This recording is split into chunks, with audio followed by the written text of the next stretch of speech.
Good evening दोस्तों, ये है आपका अपना प्रिय आरजे आदि कश्यप मुंबईचा माणूस और आपके लिए लेकर आया है आपका अपना मन पसंद program herbal life it's my life. दोस्तों, it's a gateway for a health and wellness and मुझे उम्मीद है कि ये कार्यक्रम आपको पसंद आ रहा होगा। आज हमारा एपिसोड नंबर है 37। आज दिन है 11 सितंबर 2020, फ्राइडे। सो आज मैं आपको कुछ ज़रूरी बातें बताना चाहूँगा और जो रिलेटेड है कोरोना वायरस से, और मुझे उम्मीद है कि आपको यह पसंद आएगा।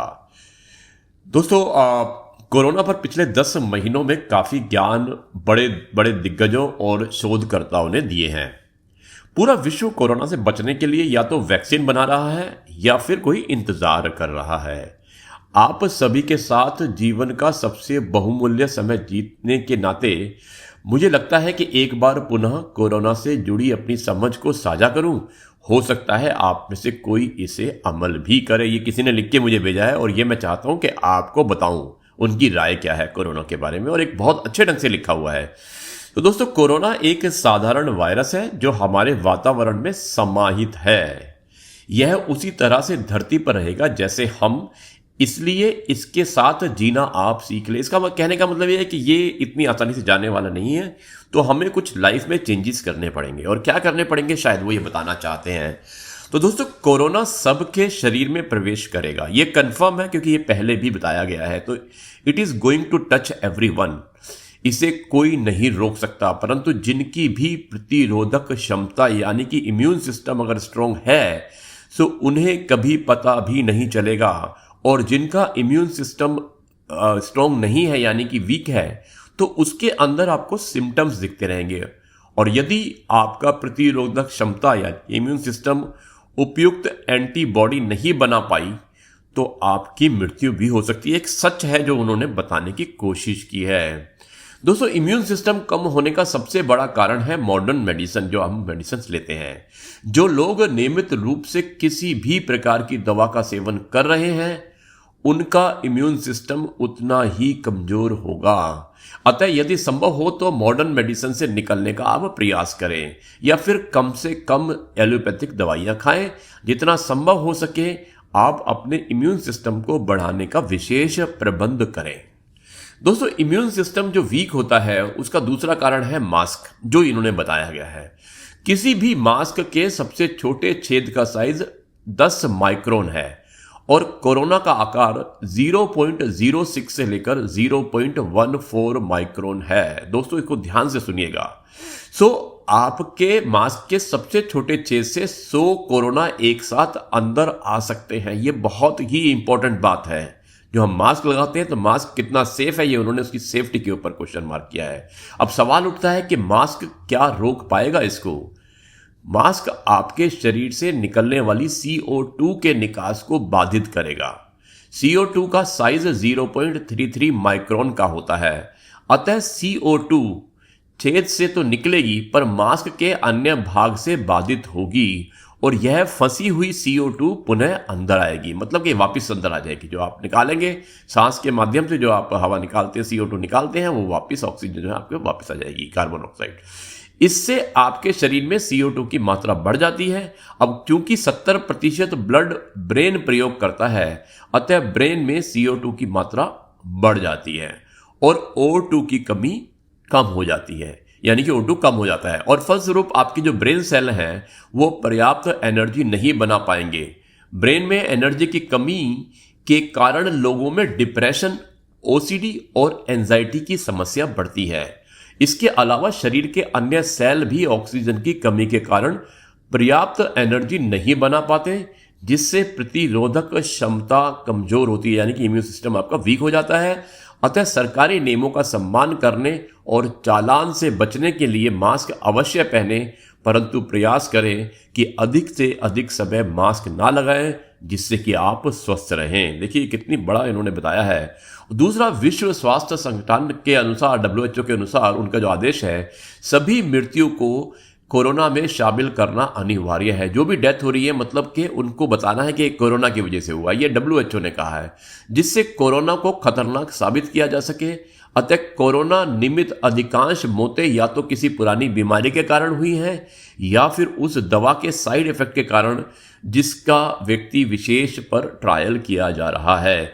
वास्तविक रूप से कोरोना सिर्फ उन्हीं के लिए घातक है जिनकी इम्यून सिस्टम वीक है। ये मैं आपको बार बार कह रहा हूं। भारतवर्ष में रहने वालों में सबसे कमजोर इम्यून सिस्टम महानगरों में रहने वालों का होता है।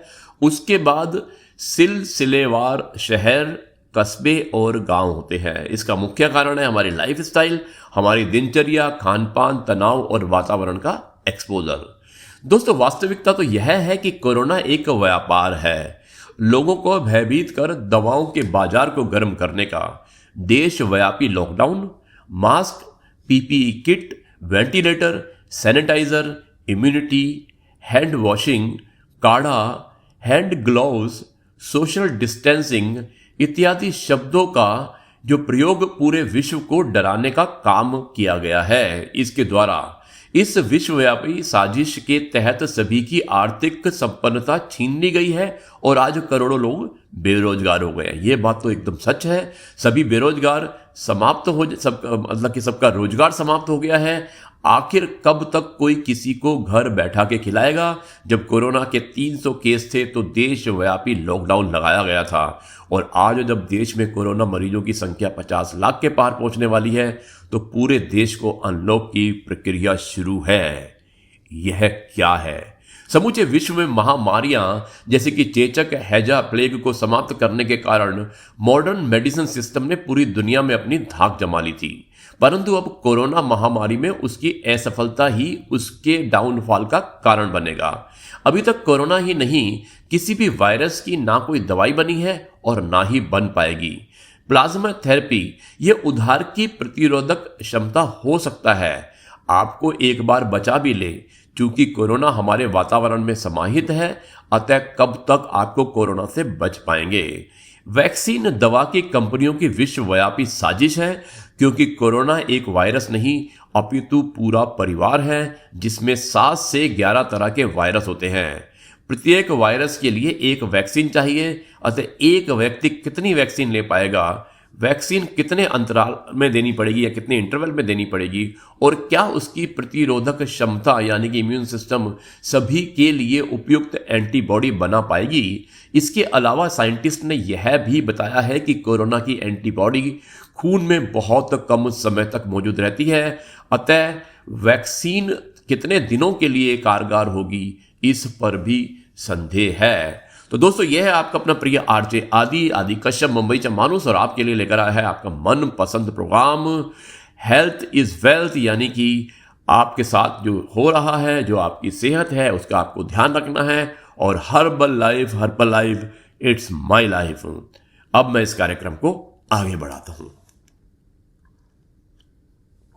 तो दोस्तों, आखिर में कोरोना से बचने का एकमात्र उपाय जो हमें है वो प्रतिरोधक क्षमता का है कि हम स्वस्थ रहें और अच्छी तरह हम रहें।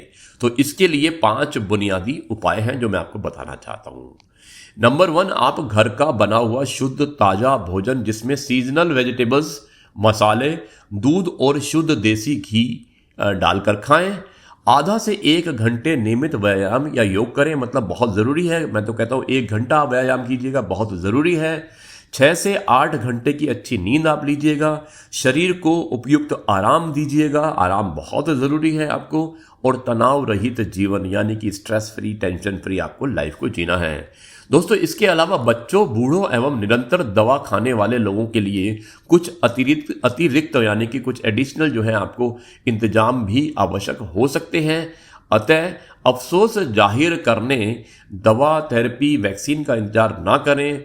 जो आपके लिए संभव है उसे अवश्य करें और अपनी इम्यून सिस्टम को निरंतर मजबूत बनाएं, जिससे आप कोरोना मुक्त रहकर पहले की तरह सामान्य जीवन जी सकते हैं। तो दोस्तों, इसीलिए कहा गया है prevention is better than cure. Consume the supplement जो भी बताए हैं आपको और जो आपके लिए बहुत अच्छी तरह से सिद्ध हो सकते हैं। तो दोस्तों, यह है आपका अपना प्रिय आरजे आदि कश्यप मुंबई का मानुस और आपके लिए लेकर आया आपका खुद का मनपसंद प्रोग्राम जिसका नाम है herbal life it's my life. और मुझे उम्मीद है कि ये कार्यक्रम आपको पसंद आया होगा। अब मैं इस कार्यक्रम को यहीं पर